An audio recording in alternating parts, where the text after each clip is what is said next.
हरे कृष्णा। आप सभी वैष्णवों का, सभी भागवतों का इस भागवत माधुर्य कादम्बिनी के पाठ्यक्रम में बहुत बहुत स्वागत है, अभिनंदन है। हम लोगों ने शिव तत्व को समझने का प्रयास किया था कि जिसमें शिव तत्व होते क्या हैं। तो उस समय आवाज़ जो है हम लोगों का बहुत कट रहा था, हमारी आवाज़ अब तक स्पष्ट नहीं पहुंच रही थी। तो आज सभी को हमारी आवाज़ स्पष्ट पहुंच रही है, तो बता दें कि हाँ पहुंच रही है। हरे कृष्णा प्रभु जी, आवाज़ ठीक आ रही है प्रभु जी आपकी। ठीक है। तो हम लोगों ने शिव तत्व को समझने का प्रयास किया था। जो शिव तत्व हैं वह कौन है। तो हम लोगों ने बात की थी कि जो चैतन्य तत्व होता है वो दो प्रकार के होते हैं, एक स्वतंत्र और एक अस्वतंत्र। जो स्वतंत्र ईश्वर होते हैं वो दो प्रकार के होते हैं, एक माया से स्पर्श किए हुए और एक माया को स्पर्श नहीं करते हैं। जैसे भगवान विष्णु जो हैं, जो चैतन्य तत्व हैं और स्वतंत्र हैं, वो माया को कभी भी स्पर्श नहीं करते। लेकिन वही भगवान जो हैं जब शंकर के रूप में, शिव के रूप में आविर्भूत होते हैं इस सृष्टि के कार्य प्रणाली को चलाने के लिए, तब वही भगवान विष्णु जो हैं वो माया को स्पर्श करते हैं। इसलिए उस स्वतंत्र ईश्वर एक माया को स्पर्श किए हुए रहते हैं, जो भगवान शंकर कहलाते हैं। और जो माया के गुणों को स्पर्श नहीं करते वो भगवान हरि कहलाते हैं, नारायण कहलाते हैं। वो अपनी लीला व स्वतः चुनते हैं कि हाँ हमें माया का स्पर्श करना है, तब जाकर के वे भगवान शंकर कहलाते हैं। जो तीन प्रकार के तेजस को मिल करके, वैकारिक को मिल करके ये स्वरूप बनते हैं। जैसे हम लोग कहते हैं ना कि यथा दधि विकार संयोगा, जैसे दही जो है वो दूध का विकार है, दूध विकारित तो होकर के दही बन जाता है। उसी प्रकार भगवान शंकर, भगवान विष्णु ही अपने आप को क्या करते हैं, विकार विशेष उदित करते हैं अपने अंदर। और उस विकार विशेष को ही हम लोग भगवान शिव के नाम से जानते हैं। उनके अंदर विकार जो कैसे आता है, अगर कोई दूध है तो दूध दही में परिवर्तित कब होगा, जब उसमें कुछ मात्रा में खटाई डाल दी जाएगी, उसमें कुछ नींबू डाल दिया जाएगा। इस तरह की कुछ वस्तुओं को जब हम उसमें डाल देते हैं तब जाकर के उसमें कुछ खटास आएगा, तब जाकर के वो दूध जो है दही के रूप में परिवर्तित होगा, अन्यथा नहीं होगा। उसी तरह भगवान विष्णु जो हैं वो क्या करते हैं, माया के तमोगुण को स्वीकार करते हैं अपने अंदर। दूसरा कि वो तटस्था शक्ति की जो स्वल्पता गुण है, तटस्था शक्ति क्या है, वो हर चीज को थोड़ा थोड़ा उसके अंदर है, बहुत ज्यादा नहीं है। तटस्था शक्ति जैसे हम और आप जो हैं तटस्था शक्ति के अंतर्गत हैं, और हम जीव हैं और इतने सूक्ष्म हैं कि हमारी हर गतिविधि कृष्ण के लिए हो या किसी और के लिए भी हो, वो सूक्ष्म रूप से काम करती, बहुत अल्प मात्रा में काम करती है। तो उसको स्वल्पता का गुण कहते हैं। हमें बहुत ज़्यादा स्मरण नहीं हो सकता है, हम बहुत कुछ जान नहीं सकते हैं, एक सीमा के अंतर्गत हम लोग सब कार्य को कर सकते हैं।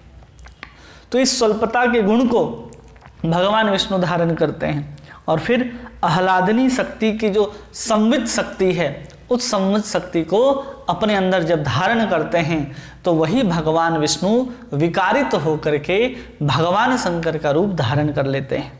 इसको हम लोगों ने समझने का प्रयास किया था। तो जब वो इस तरह से विकार होकर के भगवान शंकर के रूप में आते हैं तो भगवान शंकर के रूप में भी रहने के बाद भी वो विष्णु से अभिन्न रहते हैं, वो अलग तत्व नहीं हैं, वो भगवान विष्णु ही हैं। बस विकारित तो होकर के तमोगुण के अधिष्ठात्र देव के रूप में भगवान शंकर इस पूरे के पूरे कार्य सृष्टि का, पूरे के पूरे इस ब्रह्मांड के जो नियंत्रण है या फिर उसको मिटाने का जो भी कार्य है प्रलय के समय, वो सब हमारे भगवान शंकर ही करते हैं। लेकिन भगवान शंकर और भगवान विष्णु में कोई भी भेद नहीं है। इस बात को हम लोगों ने समझा था, जिसमें हमने एक कहानी भी सुनाई थी। उस कहानी के अंतर्गत हम लोग समझे थे कि जैसे एक व्यक्ति है, वो भगवान हरि का उपासक है, लेकिन एक गांव का ग्राम पंचायत का लड़का आकर के कहता है कि मैं आज भगवान का पूजा अर्चना नहीं कर सकता, भगवान शंकर का, तो आप चल करके थोड़ा पूजा कर दीजिए। तो वो जो भक्त थे वो मना कर देते हैं कि कि मैं नहीं कर सकता, मैं भगवान हरि का ही भक्त हूँ। लेकिन जब धमकी मिलने लगता है कि अगर आप ऐसा नहीं करोगे तो हम आपको जान से मार देंगे, तब वो ब्राह्मण सोचता है कि अब हम क्या करें। तब भगवान हरि की उपासना वो ओम नरसिंहाय नमः इस मंत्र के साथ उनमें फूल अर्पण करता है और सोचता है कि तमोगुण के अधिष्ठात्र देवता भगवान शंकर हैं और उनको ही दूर करने के लिए किसी के व्यक्ति के अंदर अगर तामस अधिक बढ़ जाता है, अंधकार अधिक बढ़ जाता है, तो भगवान नरसिंह उसके अंदर प्रवेश करके उसके तमोगुण अंधकार को दूर करते हैं। तो ऐसे ओम नरसिंहाय नमः करके जैसे ही वो जल अर्पण करता है, पुष्प अर्पण करता है, और ये सुन करके उस ग्राम पंचायत के बेटे को बहुत क्रोध आ जाता है और क्रोध से भर करके वो तलवार निकालता है कि मैं भी इसकी हत्या कर दूंगा। तत्पश्चात ही उस शिवलिंग को फाड़ करके भगवान नरसिंह निकलते हैं और उस ब्राह्मण के रक्षा के लिए उस जो ग्राम पंचायत ग्राम अध्यक्ष का जो लड़का है उसको भी मार देते हैं और उनके परिवार की भी समाप्ति कर देते हैं। इससे हम लोगों को पता चलता है कि भगवान हरि और हर इसमें कोई अंतर नहीं है, बस किस रूप में कौन अवतार लेकर के गुण रूप में आए हैं इसको हमें ध्यान रखना है कि भगवान हरि का ही गुण अवतार जो है वो भगवान शंकर के रूप में है। ठीक है, इसको हम लोग समझ गए थे कि शिव तत्व को, ये शिव तत्व क्या होता है, दोनों में किस प्रकार कोई अंतर नहीं है, क्योंकि भगवान जो हैं विष्णु जो हैं वही शंकर के रूप में अवतार ग्रहण करते हैं सृष्टि के लीला कार्य को संपादित करने के लिए। अब आगे आज हम लोग देखेंगे कि ब्रह्मा ईश्वर शक्ति द्वारा आविष्ट जीव हैं। जो ब्रह्मा जी हैं वो भगवान नहीं हैं। कभी कभी ऐसा होता है कि जब सृष्टि के निर्माण के लिए कोई ऐसा उपयुक्त जीव नहीं मिल पाता है, तब भगवान स्वयं ही ब्रह्मा जी का रूप धारण करते हैं। ऐसा कभी कभी होता है। तो उस चीज़ को यहाँ पर समझा रहे हैं विश्वनाथ चक्रवर्ती ठाकुर और कहते हैं कि जैसे भगवान शंकर की स्वतंत्र रूप से ईश्वरता जो है वो प्रसिद्ध है, उसी प्रकार हरि की भी ईश्वरत्व जो है वो भी प्रसिद्ध है। लेकिन दोनों जो हैं एक दूसरे से स्वतंत्र नहीं हैं। भगवान विष्णु अलग ईश्वर हैं और भगवान शंकर अलग ईश्वर हैं, ऐसा नहीं है। दोनों एक ही ईश्वर हैं, इस बात को हमें समझना है। ठीक है, दोनों स्वतंत्र नहीं हैं। भगवान विष्णु और भगवान शिव दोनों अभेद हैं। अगर हम उनमें भेद मान लेंगे तो एक से अधिक ईश्वर का मत स्थापित हो जाएगा। इसलिए हम दोनों को एक ही भगवान मानते हैं। भगवान विष्णु उनके मूल हैं, कारण हैं, और उनका विस्तार भगवान शिव के रूप में होता है। आगे यहाँ पर हम लोग समझ रहे हैं कि ब्रह्मा जी का ईश्वरत्व जो है वो है क्या, वो सही में ब्रह्मा जी भगवान हैं या नहीं हैं, इस बात को अब यहाँ पर समझाया जा रहा है। तो श्रीमद् भागवतम के एक श्लोक को यहाँ पर कहा गया है, पहले स्कंद 2 अध्याय 23वां श्लोक।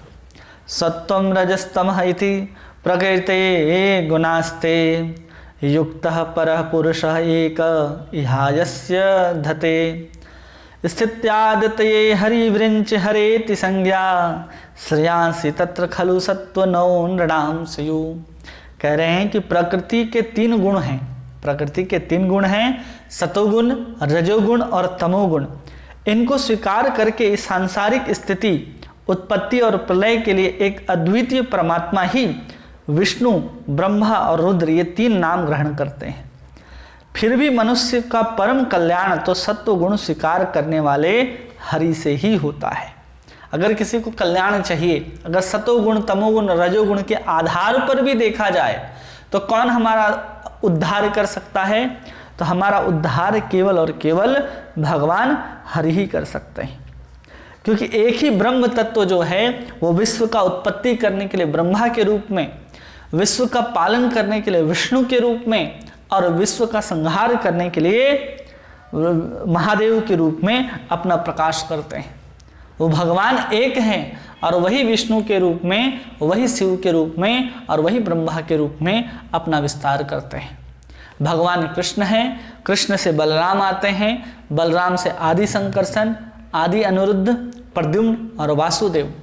फिर उसी संकर्षण से फिर एक और चतुर्व्यूह निकलते हैं और उस संकर्षण के बाद महाविष्णु आते हैं, जिनके रोम छिद्रों से अनंत कोटि ब्रह्मांडों की उत्पत्ति होती है और एक एक ब्रह्मांड के अंदर एक गर्भोदक्षाई विष्णु जाकर के प्रवेश करते हैं और उन्हीं गर्भोदक्षाई विष्णु के अंदर से एक नाभि कमल निकलता है जिसके ऊपर ब्रह्मा जी की उत्पत्ति होती है और उन्हीं लीला के तहत ब्रह्मा जी के नाक से भगवान शंकर का प्रादुर्भाव होता है और भगवान विष्णु जो हैं वो गर्भोदक्षाई के रूप में रहते ही हैं, वही क्षीरोदक्षाई विष्णु के रूप में प्रकट होते हैं और हम सबके हृदय में परमात्मा के रूप में विस्तार करते हैं।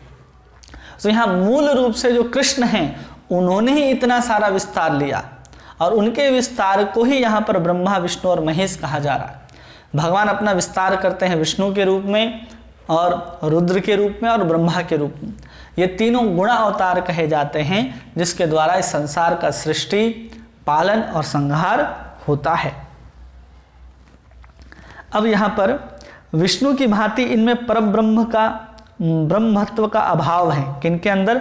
ब्रह्मा जी के अंदर और शिव जी के अंदर। क्यों? क्योंकि अगर इनकी आप उपासना करेंगे तो धर्म प्राप्त हो जाएगा, अर्थ प्राप्त हो जाएगा और काम को भी आप प्राप्त कर सकते हैं। लेकिन गुणावतार में भगवान विष्णु जो हैं वो सतोगुण में रहते हैं और सतोगुण से संपन्न होने के कारण ये आपको मुक्ति या फिर माया से मुक्त कर सकते हैं। क्यों? क्योंकि वो सतोगुण के देवता हैं। अब इसी चीज को विश्वनाथ चक्रवर्ती ठाकुर साधारण रूप से इस श्लोक में समझा रहे हैं कि जैसे शिव जो हैं वो भगवान के भांति ईश्वरत्व को प्राप्त हैं, लेकिन ब्रह्मा जी के पास ईश्वरता का ज्ञात नहीं होता है कि वो भी उसी तरह से हैं, ऐसा नहीं है। ब्रह्मा जी जो हैं वो इस बार जो ब्रह्मा जी हैं वो कौन हैं या ब्रह्मा जी का प्रकट कैसे होता है? वो स्वयं भगवान ही होते हैं या किसी जीव में एक शक्ति आवेशित की जाती है जिसे ब्रह्मा के पद पर बिठाया जाता है। तो इसी चीज को ब्रह्म संहिता में स्वयं ब्रह्मा जी बता रहे हैं अपने बारे में और कहते हैं भास्वान यथा समकलेषु निजेषु तेज स्वयं कीत प्रकटत्यापि तद्वत्रः ब्रह्मा ये स जगदंड विधान करता गोविंदमादि पुरुषं तमहं भजामि। जिस प्रकार मणियां सूर्यकांत मणि सूर्य के तेज के अंश मात्र को ग्रहण कर प्रतिभात होती है, उसी प्रकार विभिन्न अंश स्वरूप ब्रह्मा जिनमें शक्ति प्राप्त करके जगत की सृष्टि करते हैं, मैं उन आदि गोविंद पुरुष का भजन करता हूँ। क्या कह रहे हैं यहाँ पर?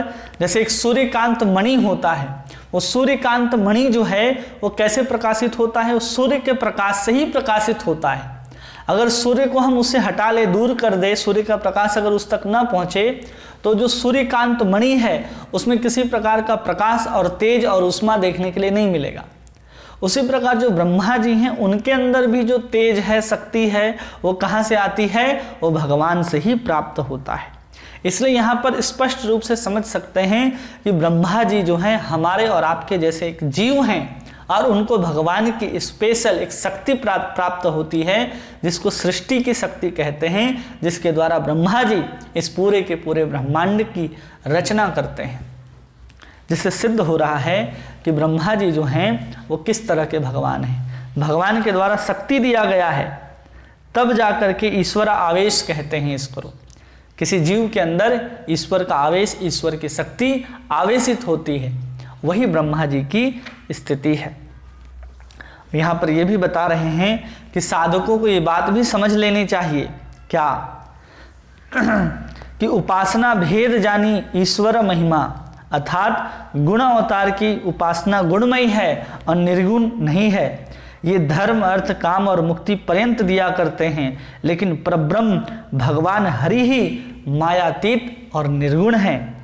उनकी उपासना भी निर्गुण है, भक्ति ही वहाँ निर्गुण उपासना है और जिसके फल से साधक को पंचम पुरुषार्थ भगवान श्री कृष्ण का प्रेम प्राप्त करके वो कृतार्थ हो जाते हैं। इस बात को लघु भागवतामृत में श्रील रूप गोस्वामी लिखते हैं कि सनत्वावतार बहवो पुष्करनाभस्य सर्वतो भद्रा कृष्णादन्य को वा लतास्वपि प्रेमदो भवती।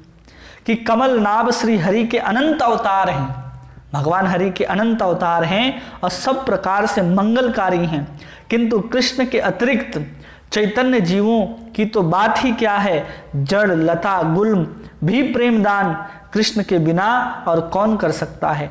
प्रेम प्रदाता केवल कृष्ण ही हैं। इस विषय को आगे चल करके ग्रंथकार स्पष्ट करेंगे कि अगर आपको मुक्ति चाहिए तो ब्रह्मा विष्णु महेश के पास से सिर्फ विष्णु के पास जाएंगे तो हमें मुक्ति प्राप्त होगी, क्योंकि स्पष्ट कहा जाता है, भगवान शंकर ही अपने मुख से कहते हैं कि जितने भी देवों का आप आराधना कर लोगे आपको मुक्ति प्राप्त नहीं होगा, क्योंकि मुक्ति प्रदाता केवल और केवल भगवान विष्णु हैं। भगवान शंकर को भी अगर मुक्ति प्रदान करना है, स्वतंत्र ईश्वर हैं, तो भी आपको कहेंगे कि भगवान विष्णु के पास जाइए और उनसे आप मुक्ति ले सकते हैं। लेकिन और भी जो देवता हैं, ब्रह्मा आदि जो देवता हैं, वो धर्म अर्थ काम को ही पूर्ण कर सकते हैं, उसके अलावा कुछ नहीं कर सकते। मुक्ति चाहिए भगवान विष्णु की, आपको मुक्ति प्राप्त हो जाएगी।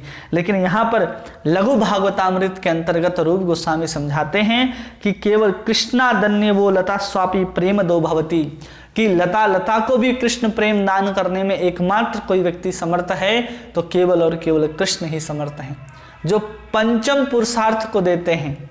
साधारण नहीं, धर्म अर्थ काम और मोक्ष से ऊपर पंचम पुरुषार्थ कृष्ण का प्रेम ही हमें कृष्ण के द्वारा प्राप्त हो जाता है। तो इस तरह से हम लोगों ने भगवान विष्णु को भी समझा कि भगवान विष्णु जो है भगवान कृष्ण के ही गुणावतार हैं, और जीव को एक शक्ति दी जाती है तो सृष्टि करते हैं जो ब्रह्मा जी हैं, और विष्णु और या फिर कृष्ण और भगवान शंकर में हमने अभिन्नता को भी समझा कि कैसे दोनों भिन्न भिन्न नहीं हैं, दोनों एक ही हैं। अब इतना समझाने के बाद यहाँ पर हम लोगों को क्या समझाना चाहते हैं आगे, कि एक दृष्टिकोण से समझा जाए तो तमोगुण की अपेक्षा रजोगुण श्रेष्ठ है, और रजोगुण की अपेक्षा देखा जाए तो सतोगुण श्रेष्ठ है। अब इसको समझाते हुए यहाँ पर एक उदाहरण लिया जाता है। श्रीमद् भागवतम के प्रथम स्कंद में ये वर्णन आता है कि जहाँ पर सौनक आदि ऋषि सूत गोस्वामी से भगवान के अवतारों के विषय में प्रश्न करते हैं, और 24 अवतारों की जहाँ वर्णन आता है, तो स्वयं सूत गोस्वामी अलग अलग गुणों के आधार पर ब्रह्मा विष्णु और महेश को अलग अलग उपमा दे करके हमको समझाने का प्रयास करते हैं। तो यहाँ पर जो वहाँ पर तुलना दी गई है उसको यहाँ पर समझाने का प्रयास किया जा रहा है कि जिस प्रकार अक्षय सरोवर से असंख्य प्रकार के झरने प्रकाशित होते हैं,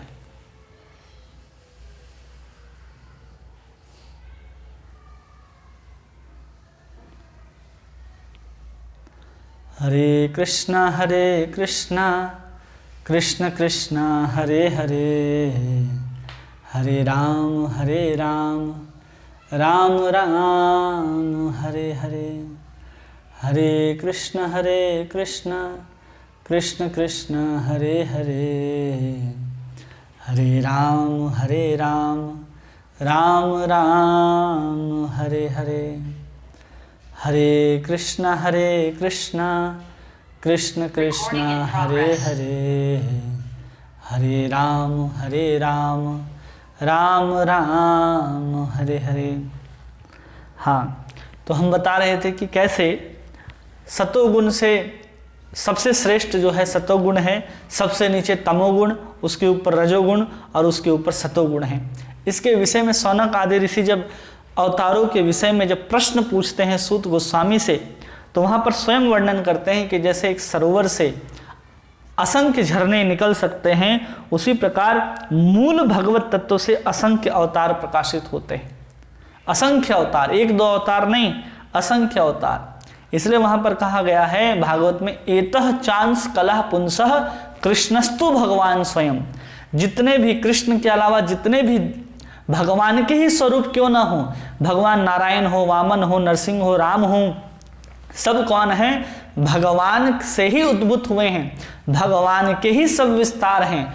तत्वतः सभी भगवान हैं, लेकिन उनके मूल अगर कहा जाए कि मूल कौन है, जहाँ से ये सब अवतार निकल करके आते हैं, तो सब अवतारों के अवतारागार के रूप में अगर हम समझे तो केवल और केवल कृष्ण ही हैं, और उन्हीं से स्वयं भगवान पदवाच्य है।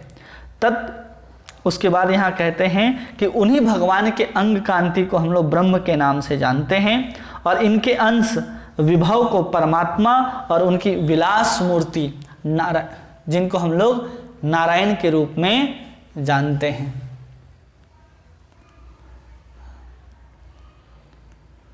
हरे कृष्ण कृष्ण कृष्ण हरे हरे, हरे राम राम राम हरे हरे, हरे कृष्ण कृष्ण कृष्ण हरे हरे, हरे राम राम राम हरे हरे। गुरुवे Recording in progress. हरे कृष्ण। आवाज आ रही है सबको?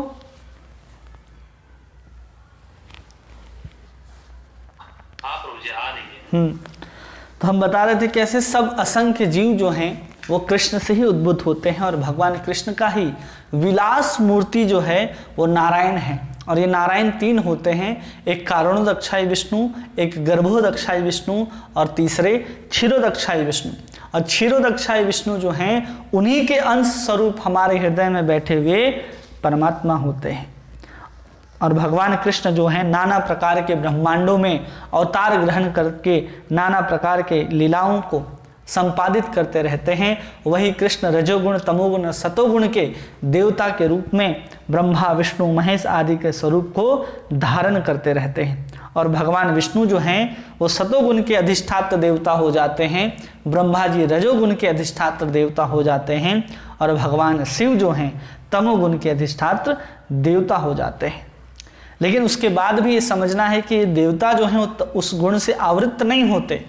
भगवान शंकर तमोगुण के अंदर अधीन नहीं होते, वो फिर भी तमोगुण से ऊपर रहते हैं। लेकिन ब्रह्मा जी जो हैं कभी कभी रजोगुण के अंदर आ जाते हैं, आवृत्त हो जाते हैं, निर्लिप्त रहते हैं भगवान हरि। सतोगुण के देवता होने के बाद भी भगवान विष्णु जो हैं वो तीनों गुणों से परे रहते हैं। अब यहाँ पर समझाया जा रहा है कि कार्य के भेद से, किसके भेद से?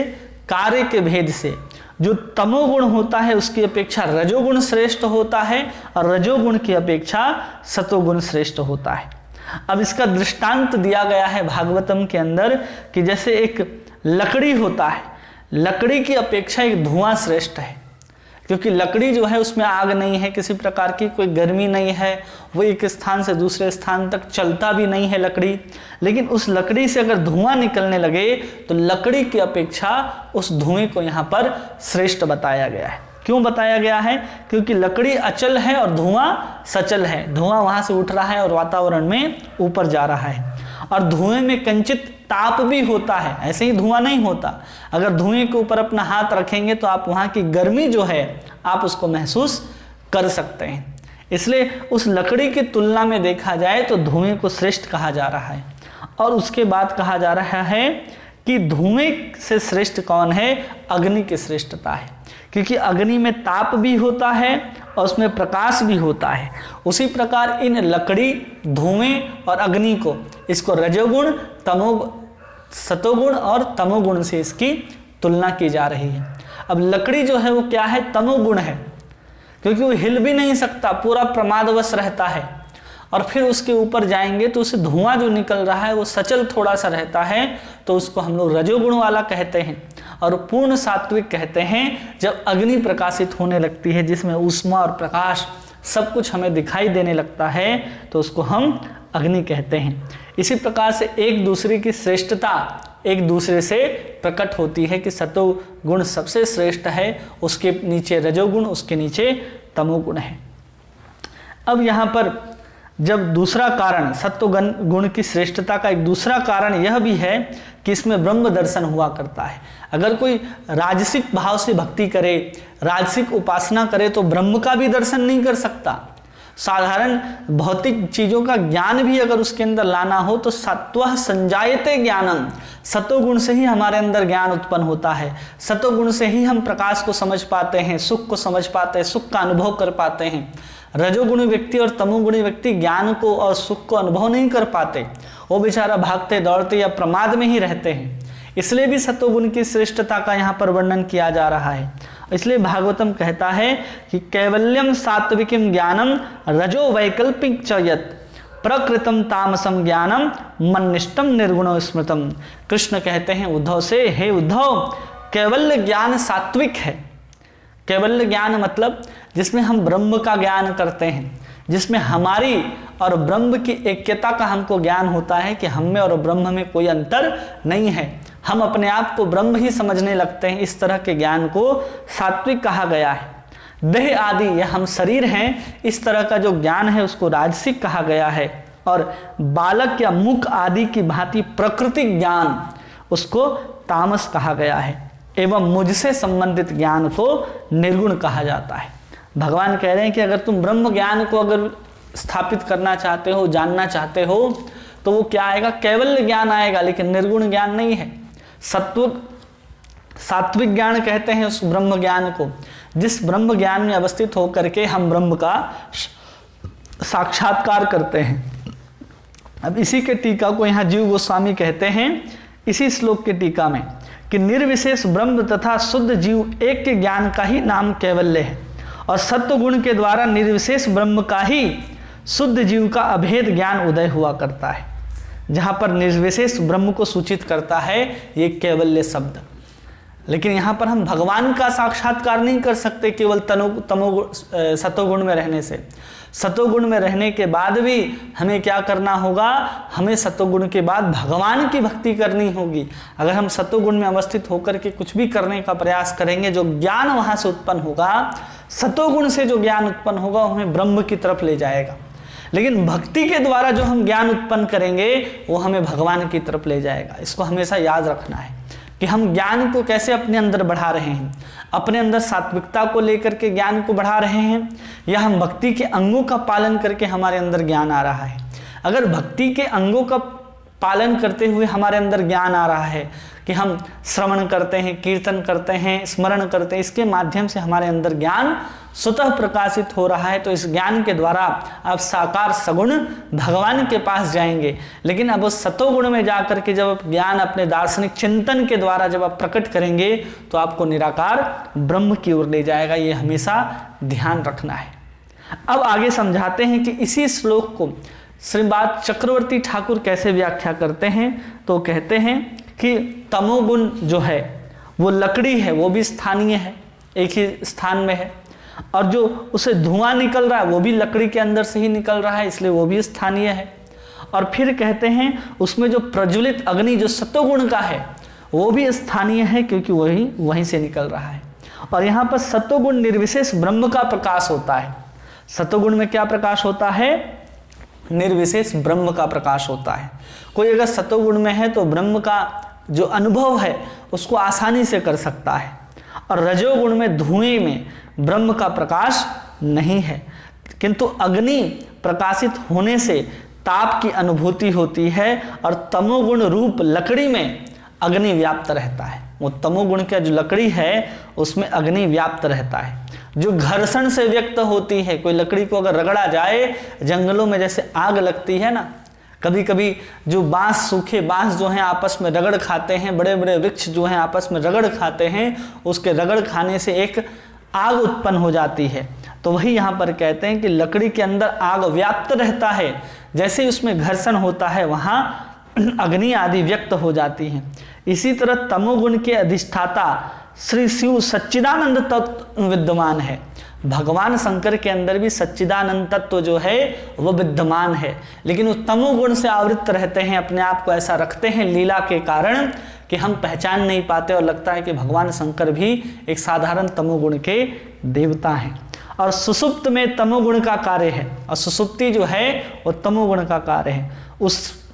उसमें भी अनुभूत रहती है, उसमें भी अनुभूति रहती है। सारांश यह है कि श्री शिव वहाँ पर अद्वैत तत्व व्याप्त है, वही परम तत्व ही गुणावतार के रूप में सृष्टि, उत्पत्ति और पालन, लय कार्य में ब्रह्मा, विष्णु और शिव के रूप में आत्म प्रकाश करता है।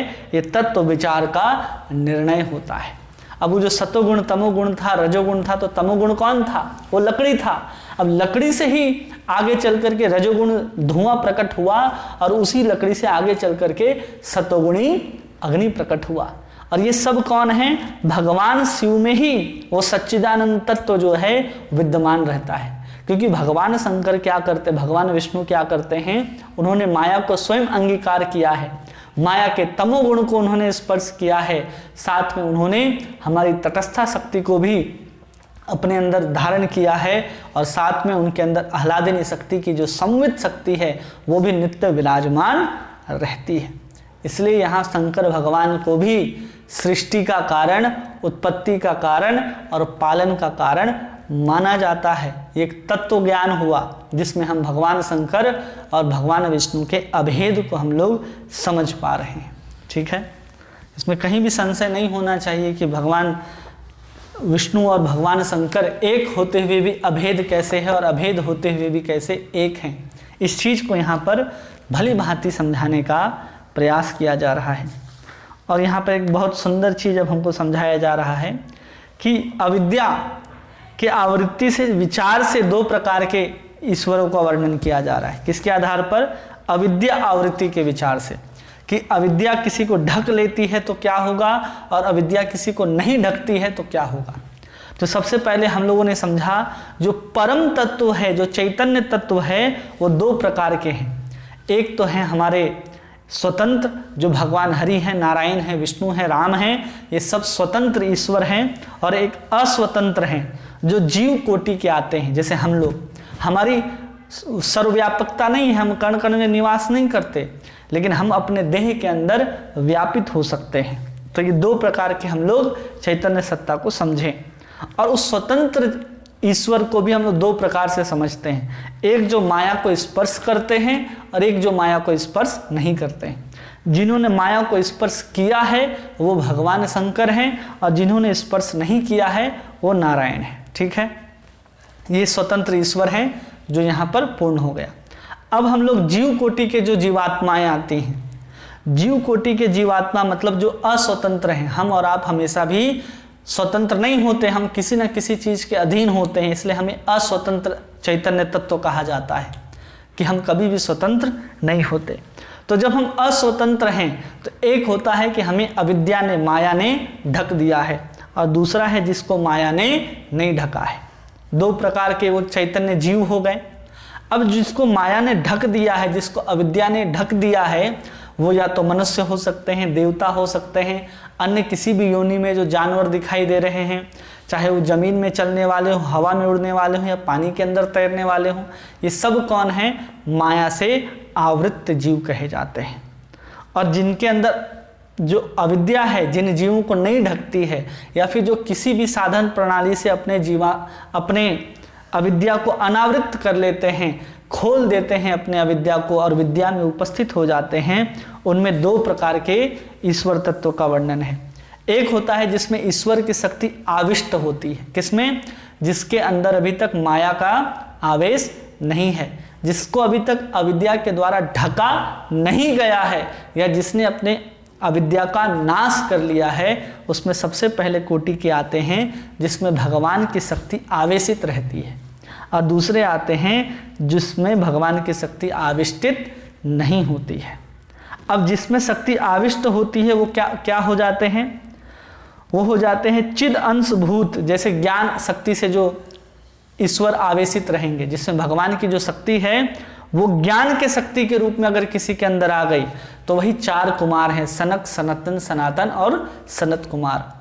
और जिसमें वही ज्ञान जो है वो ज्ञान नहीं आकर के उसमें क्या आ गई? सृष्टि करने की शक्ति ईश्वर के द्वारा उसमें डाल दी गई, तो उस जीव को हम लोग ब्रह्मा जी के नाम से जानते हैं। जिसमें माया अंशभूत सृष्टि की शक्ति डाली जाती है वो ब्रह्मा जी, और जिसमें चिद अंशभूत ज्ञान की शक्ति डाल दी जाती है वो सनक, सनंदन, सनातन, सनत कुमार, नारद आदि ये सब जो आते हैं वो ईश्वर शक्ति के आविष्ट होते हैं।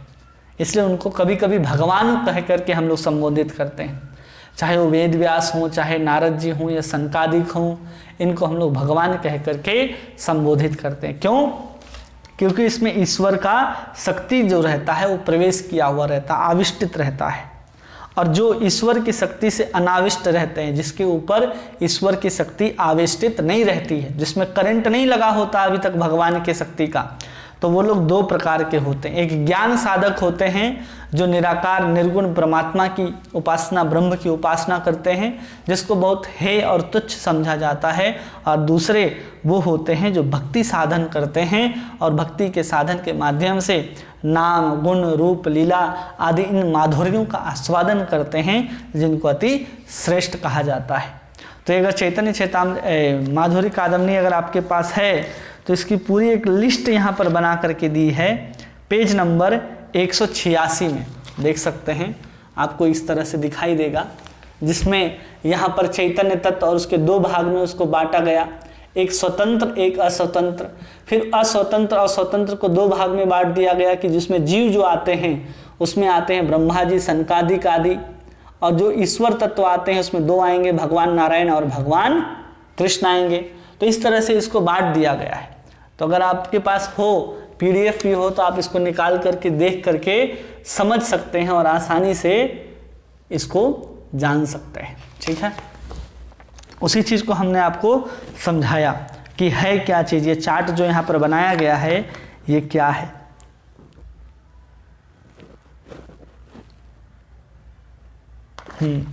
ठीक है, ये सब लोगों को समझ में आ गया। ये हम लोग अभी तक भगवान शिव और भगवान ब्रह्मा को जो अभेद मानना है उसी को यहाँ पर हम लोग समझ रहे हैं। ठीक है, अब इसको हम लोग समझ गए कि भगवान विष्णु और शिव में अभेद है, कोई अंतर नहीं है। फिर भी अब यहाँ पर आचार्य बता रहे हैं कि भगवान विष्णु ही उपास्य कैसे हैं। अब इसको समझना है। इतना सब कुछ तो हम लोग समझ गए, अब भगवान विष्णु ही कैसे हमारे उपास्य हैं इसको समझाया जा रहा है। ठीक है, तो श्रीमद् भागवतामृत कणा में स्वयं लिखा गया है, ग्रंथकार स्वयं लिखते हैं कि भगवान विष्णु जो हैं अपने लीला के कारण ही भगवान शिव का रूप धारण करते हैं। और भागवतामृत कणा एक ग्रंथ है विश्वनाथ चक्रवर्ती ठाकुर का, वह कहते हैं कंचि सदाशिव स्वयं रूपांग विशेष स्वरूपो निर्गुणः स शिवस्यांसी। अब यहाँ पर हम लोगों को समझा रहे हैं कि जो गुण अंगीकार किए हुए रहते हैं वो भगवान शिव का संबंध है उनके साथ। अब यहाँ पर दो चीज़ है, उसको आराम से समझने का प्रयास कीजिए कि जिन भगवान शंकर को हम और आप मंदिरों में जा कर के देखते हैं, या फिर जिनको हम लोग कैलाश पर्वत पर बैठे हुए देखते हैं कि बर्फ से ढका हुआ पहाड़ है चारों तरफ और भगवान शंकर वहाँ पर मृगछाला बिछा करके बैठे हुए हैं, वो भगवान शंकर हैं, शिव हैं, रुद्र हैं। लेकिन यहाँ पर कहा जा रहा है, भागवत के अंदर एक और चीज आता है कि जो गुण अंगीकार करते हैं वो भगवान शंकर होते हैं, और जो गुणों का अंगीकार नहीं करते हैं वो सदाशिव होते हैं। वो कौन होते हैं? सदाशिव होते हैं। अब भगवान शंकर और सदाशिव कहाँ से आ गए?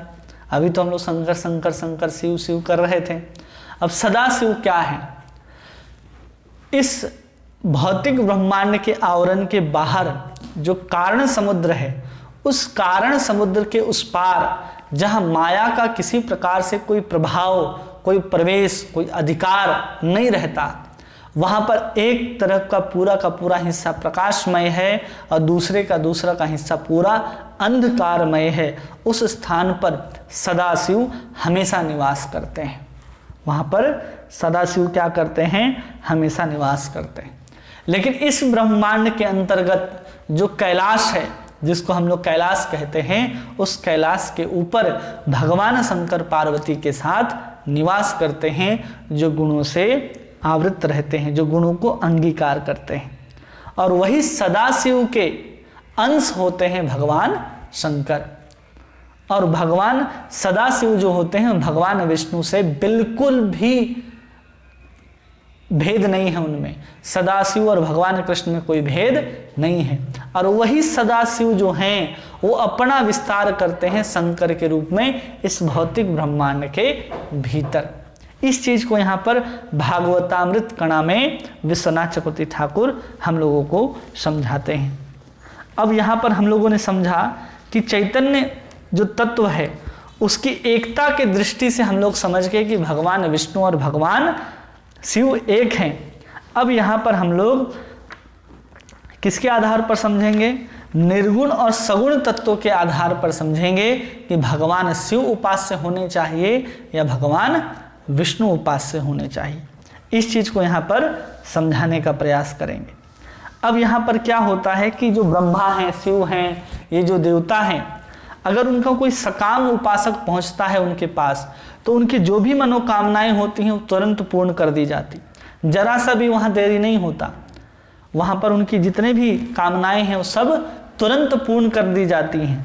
और जो निष्काम साधक होते हैं, जिन्हें संसार की किसी भी वस्तु से कोई लेना देना नहीं होता है, वो हमेशा कृष्ण कृष्ण करते रहते हैं, कृष्ण के अतिरिक्त और उनको कुछ भी नहीं चाहिए।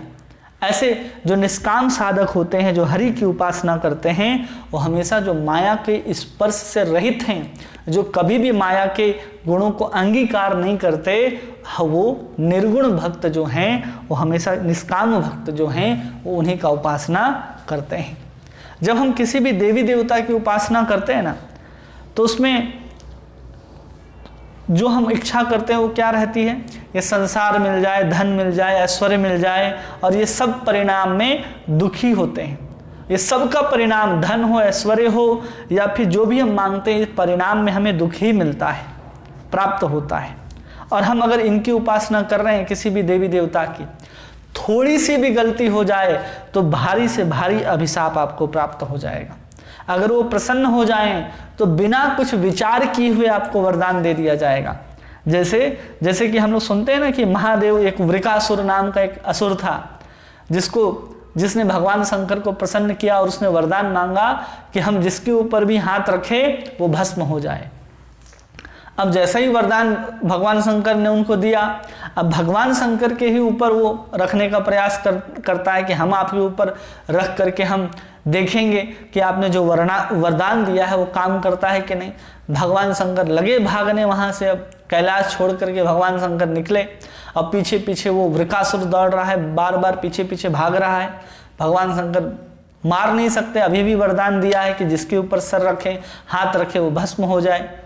भाग रहा होता है तो भगवान विष्णु जो है एक छोटे से बालक के रूप में उसके सामने प्रकट होते हैं और कहते हैं कि कहाँ इतने जोर शोर से भागे जा रहे हो। तो बताता है कि हमें अभी शंकर जी ने वरदान दिया है, तो हम उसका भी उपयोग उनके ऊपर करके देखना चाहते हैं काम करता है या नहीं करता। तो बोलते उसके लिए भागने की क्या जरूरत है, अपने ही ऊपर रख करके देख लो कि वो काम करता है कि नहीं करता है। और भगवान विष्णु जो ब्राह्मण के रूप में आए थे, उसकी बुद्धि खराब कर देते हैं। वहाँ जा करके उसको ऐसे मीठी वाणी से समझा देते हैं कि वो अपने हाथ को उठा करके अपने ही सर पर रखता है और वो भस्म हो जाता है। फिर वही वृकासुर को हम लोग भस्मासुर के नाम से जानते हैं। तो कभी कभी ये देवी देवता जो हैं इस प्रकार की गलतियां भी कर देते हैं। अब भगवान की उपासना करने वाले लोगों के साथ ऐसा कभी नहीं होता। भगवान सब कुछ का वरदान देते हैं, लेकिन बहुत सोच समझ करके, विचार करके। आपने कभी भी पढ़ा है किसी भी पुराण में, इतिहास में, कि भगवान विष्णु ने किसी ऐसे असुर को या ऐसे व्यक्ति को वरदान दे दिया जो बाद में आताताई बन गया, असुर बन गया, जिसको मारने के लिए भगवान को ही आना पड़ा? नहीं। ये जितने भी वरदान देने का काम करते हैं, जिसके कारण भगवान विष्णु को ही सब कुछ ठीक करने के लिए आना पड़ता है, इसमें भगवान शंकर या तो किसी को वरदान देते हैं या तो ब्रह्मा जी किसी को वरदान देते हैं। अब रावण को वरदान किसने दिया था? ब्रह्मा जी ने दिया था। अब वो देखो परेशान कौन? ब्रह्मा जी दिन भर परेशान रहते हैं। हिरण्याक्ष, हिरण्यकश्यप, वरदान किसने दिया? ब्रह्मा जी ने वरदान दिया। तो ये देवी देवता जो हैं जब प्रसन्न हो जाते हैं तो ये सोचते भी नहीं हैं कि हमें किसको वरदान देना है, क्या वरदान देना है, और फिर उसकी विपत्ति में खुद फंस जाते हैं। लेकिन भगवान के साथ ऐसा कभी नहीं होता। भगवान को आपने भागते कभी नहीं देखा होगा, किसी को असुर को ऐसा वरदान दे दिया और फिर भगवान भागते फिर रहे हैं। तो ये हमको समझना है। तो उसी चीज़ को यहाँ पर समझाया गया है। और साथ में यहाँ पर समझाया जा रहा है कि जो ब्रह्मा जी हैं, हमने अभी भी कहा कि ब्रह्मा जी जो हैं वो जीव ही होते हैं जो आगे चल करके ब्रह्मा बनते हैं। जैसे सूर्य का तेज सूर्यकांत मणि को प्रकाशित करता है, प्रतिफलित करता है, और उसके तेज इतना तेज होता है, इतना तेज प्रकाश उससे निकलता है कि कुछ भी जल सकता है। जैसे प्रकाश, सूर्य के प्रकाश से बहुत चीज़ें जल सकती हैं, उसी प्रकार सूर्यकांत मणि के अंदर से जो प्रकाश प्रतिफलित होता है सूर्य के माध्यम से ही, वो किसी को भी जला सकता है। उसी प्रकार ब्रह्मा और विष्णु में माया अंशभूत सृष्टि इत्यादि शक्ति का संक्रमण हेतु किसी किसी पुराण में विष्णु के साथ ब्रह्मा का अभेद का उल्लेख देखा जाता है। वस्तुतः स्वतंत्र चैतन्य अंश में अभेद के लिए नहीं, केवल और केवल भगवान हरि का ही शक्ति जो है ब्रह्मा जी में आवेशित होता है, जिसके कारण वो सृष्टि का काम करते हैं। इसलिए किसी किसी पुराण में ब्रह्मा जी को भी भगवान कह करके संबोधित कर दिया जाता है। पुनः स्वतंत्र चैतन्य अंश में भगवान विष्णु और शिव का भी अभेद वर्णन मिलता है। कभी कभी हम लोग देखते हैं कि जीव के तरह भगवान शिव को भी वर्णन कर दिया जाता है। कब होता है? तो इसका वर्णन करते हुए आचार्य कहते हैं कि किसी किसी महाकल्प में ईश्वर आविष्ट जीव भी शिव होकर, अर्थात किसी किसी जीव में ईश्वर शक्ति संक्रमित होकर शिव का कार्य संपन्न किया करते हैं। ऐसा होता है कि कभी कभी क्या होता है, भगवान जो सदा शिव हैं, जब अपने धाम से यहाँ नहीं आते हैं, माया को स्पर्श नहीं करते हैं, तो किसी जीव को ही शक्ति दे दी जाती है और वो क्या करता है, इसी संसार से, संसार के जीव होने के कारण इस संसार में कैलाश पर निवास करके और यहाँ के जो संहार करने की शक्ति है उसको प्रदान कर दी जाती है और ये सब कुछ वही करते हैं। उसको यहाँ इस श्लोक के साथ प्रमाण दे रहे हैं कि कंचित जीव विशेषत्वम हर युक्तम विधिरेव, अर्थात कभी कभी ब्रह्मा की तरह शिव भी जीव तत्व होते हैं। कभी कभी ऐसा होता है, हमेशा नहीं होता।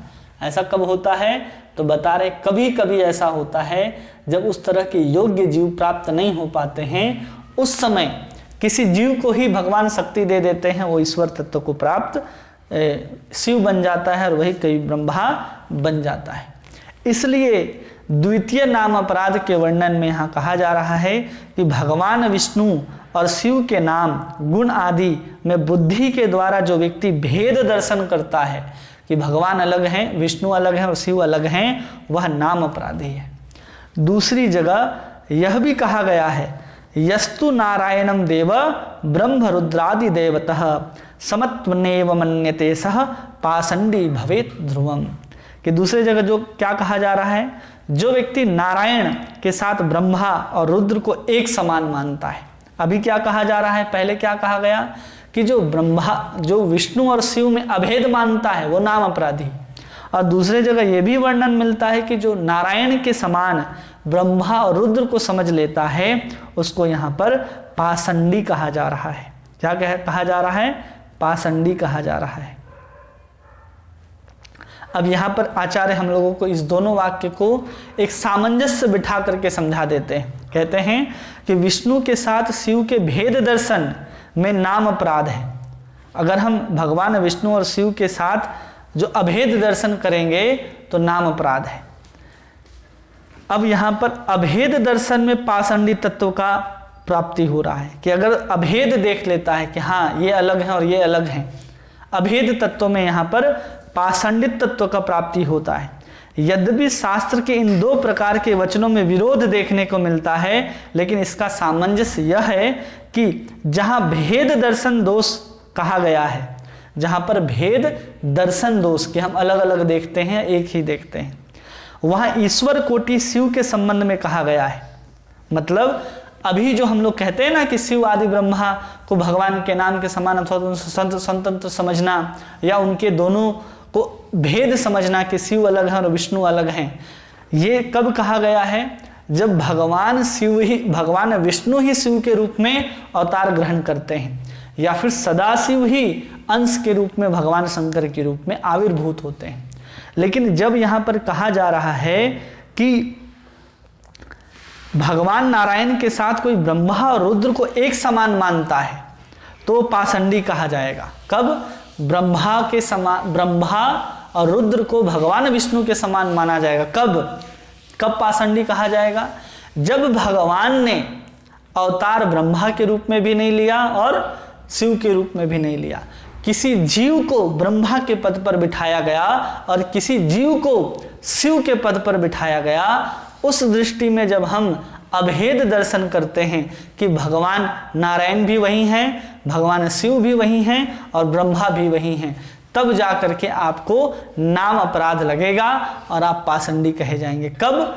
जब उस अवस्था में उस स्थान पर कोई जीव बैठा हो, शिव के स्थान पर और ब्रह्मा जी के स्थान पर बैठा हो, तब ऐसा समझना चाहिए।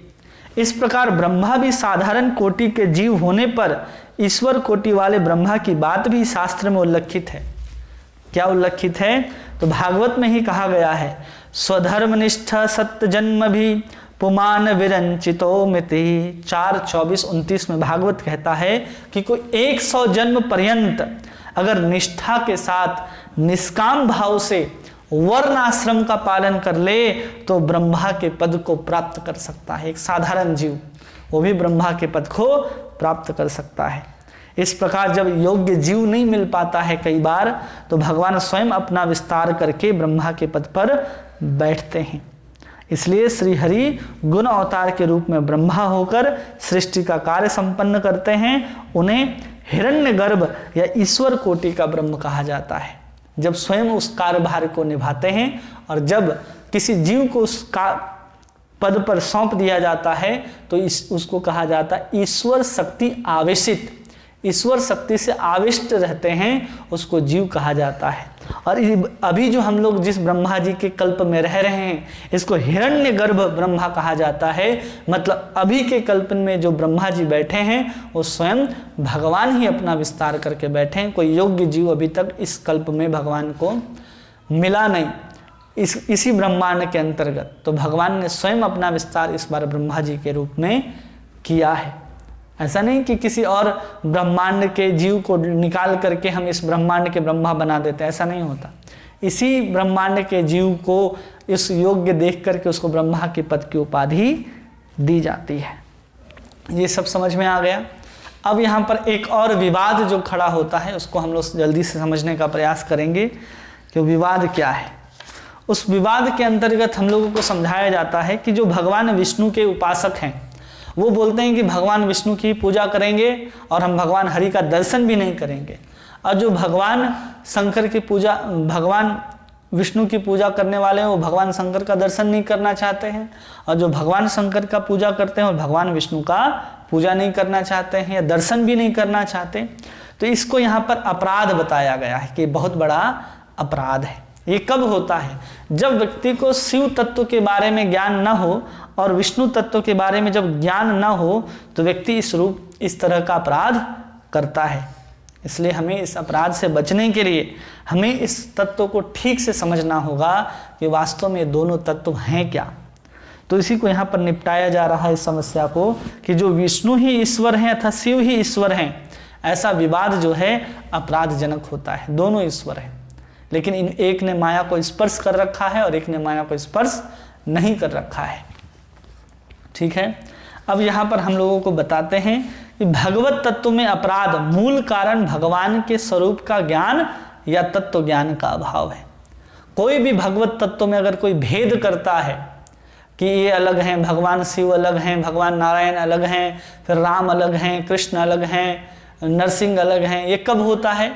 जब हम भगवत तत्व को ठीक से नहीं समझ पाते हैं तो हम सबको अलग अलग मानने लग जाते हैं कि सब अलग अलग। अरे नहीं, वही भगवान है जो इन इतने सारे रूपों में हैं। लेकिन मूल भगवान कौन है? एतः चांस कलह पुंसः कृष्णस्तु भगवान स्वयं। लेकिन मूल भगवान जो हैं, जहाँ से सब भगवान की उत्पत्ति होती है या जो भगवान अपना ही विस्तार अलग अलग स्वरूपों में करते हैं, वो मात्र भगवान कृष्ण हैं। ठीक है। अगर कोई चिंतन करता है अलग अलग रूप में कि जिनका जो स्वरूप नहीं है, अगर उस रूप में अगर कोई उनका चिंतन करने लगता है तो अवश्य रूप से वो नाम अपराध करता है। अगर वो ब्रह्मा जी को भगवान ही समझने लगे तो भी अपराध कर देगा। वो भगवान शिव को भी वो परम तत्व मान करके अगर आराधना करना शुरू कर देगा तो भी अपराध हो जाएगा। क्योंकि जो वस्तु जो नहीं है, क्योंकि भगवान शंकर जो हैं भगवान विष्णु की उपासना करते हैं, वैष्णवा नाम यथा शंभु, परम वैष्णव के रूप में है। अब उनके सामने जाकर के कोई भक्त उन्हीं को हरि मानने लग जाए तो भी समस्या है। इसलिए एक एक चीज का ज्ञान हमको होना आवश्यक है। या तो आप सब में भेद मत मानिए, सबको एक ही तत्व मानिए तो कोई अपराध नहीं लगेगा। इस बात को हमेशा अपने मन में बिठा करके रखना है।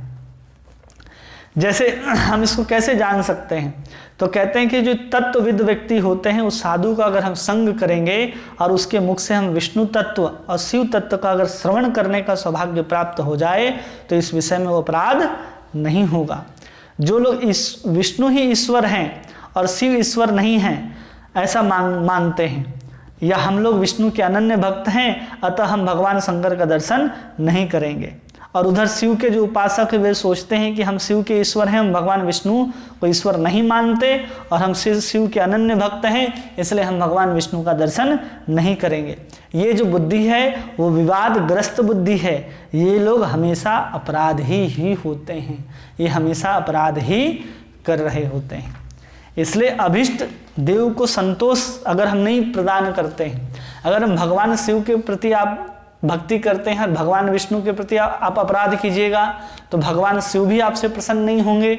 अगर आप भगवान विष्णु के उपासक हैं और भगवान शिव से आप द्रोह कर लीजिएगा, उनके प्रति अपराध कीजिएगा तो भी भगवान विष्णु आपको प्राप्त होने वाले नहीं हैं।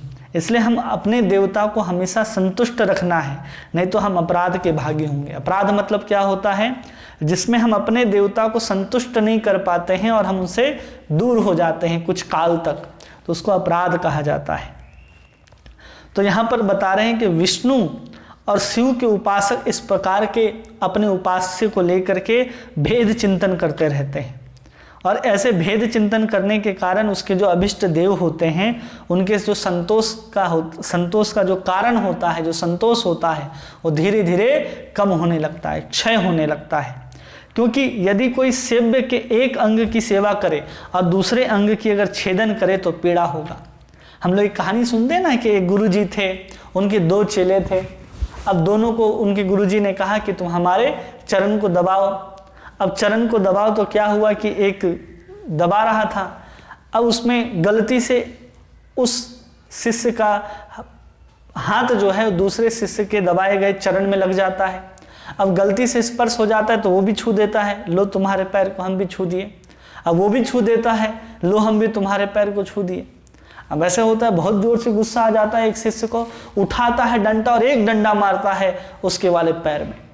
अब जैसे ही डंडा मारता है दूसरा शिष्य भी लेकर के आता है एक डंडा, वो भी उस शिष्य जो चरण दबा रहा था उसके पैर में मारता है।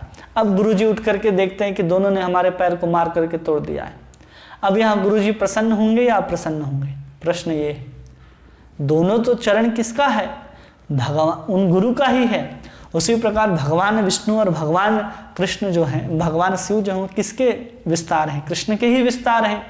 इसलिए अगर कोई एक अंग की पूजा करे और एक अंग को पीड़ा पहुंचाए तो कैसे भगवान प्रसन्न हो सकते हैं? उन्हीं के विस्तार स्वरूप हैं। इसलिए कभी भी ऐसा काम नहीं करना चाहिए। उसमें भेद का चिंतन जो है वो अपराध बनेगा। और अपराधी को यदि सौभाग्य से किसी दिन विष्णु तत्व और शिव तत्व को जानने के लिए अवसर मिल जाता है तो समझना चाहिए उसको श्रवण करके हम अपने जीवन में जो भी अपराध बना है, ये दूसरा नाम अपराध, हम उसको मिटा सकते हैं। कठोपनिषद में कहा गया है कि ब्रह्मा के दुर्वेग्य तत्व का वर्णन मन और वचन के बाहर है। हम अपने मन के द्वारा चिंतन भी नहीं कर सकते और अपने वाणी के द्वारा उनको बोल भी नहीं सकते। तो कठोपनिषद कहता है कि नैवो वाचा न मनसा प्राप्तुम शक्य न चक्षुषा अस्तित ब्रुवत्वन्यत्र कथम तदुपलभ्यते, कि उस ब्रह्म का मन, वचन और नेत्र किसी भी इंद्रियों द्वारा निश्चित रूप से प्राप्ति का विषय नहीं है। उनको किस प्रकार से जाना जाए? तो उत्तर में कहते हैं कि श्रद्धावान महापुरुष के पास जाकर के अगर हम उनसे कुछ श्रवण करते हैं तो ही हम उनको जान सकते हैं। वही बात अर्जुन को भी कृष्ण कहते हैं कि उपदेक्षयन्ति ते ज्ञानम ज्ञानी न तत्वदर्शिना, किसी ज्ञानदर्शी के पास जाओ और वहां जाकर के उनका उपदेश सुनो जिससे तुम्हें ज्ञान प्राप्त होगा। लेकिन ये बात भी ज्ञान होना चाहिए कि अगर कोई व्यक्ति शास्त्र का अध्ययन कर ले और शब्द ब्रह्म में निष्णात हो जाए, लेकिन जब तक वो सत्संग नहीं करता है और परोक्ष रूप से संपन्न तत्वदर्शी की कृपा प्राप्त नहीं होती, तब तक उसे यथार्थ रूप में भगवत ज्ञान प्राप्त नहीं होता। केवल पुस्तकें पढ़ पढ़ के ज्ञान नहीं आता है, उसके लिए हमें भी साधु के पास जाकर के श्रवण करना पड़ता है, तब जाकर के हम उस ज्ञान को तत्व ज्ञान के रूप में ला सकते हैं। तो ये हो गया दूसरा नाम अपराध। अगर किसी के जीवन में ये दूसरा नाम अपराध उपलब्ध होता है तो हम कैसे बच सकते हैं? तो हमें विष्णु तत्व और शिव तत्व को भली भांति श्रवण करना चाहिए, जिसके ज्ञान होने से हम इस अपराध को नाश कर देते हैं। जैसे ही हमारे अंदर ज्ञान उत्पन्न हो जाएगा कि शिव और विष्णु दोनों अभेद तत्व हैं, एक ही कृष्ण के दो विस्तार हैं, गुण अवतार, एक विष्णु के रूप में और एक शंकर के रूप में, तो हम उनके प्रति अपराध नहीं करेंगे। और साथ साथ अगर अपराध बन भी जाता है तो उस अपराध के प्रायश्चित करते हुए हमें उसी अनुताप के साथ हमें भगवान के पूजा अर्चना करते हुए नाम संकीर्तन करना चाहिए, जिससे वो अपराध जो है अपने आप हमारे जीवन से दूर हो जाएगा। क्या करना है?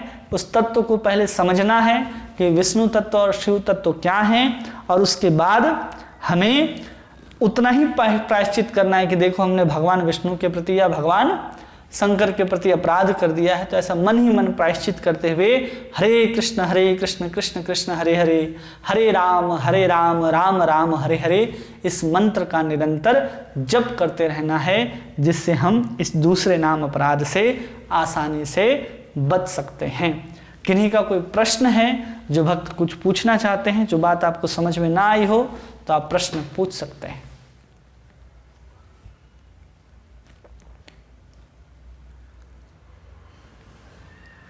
किन्हीं का कोई प्रश्न?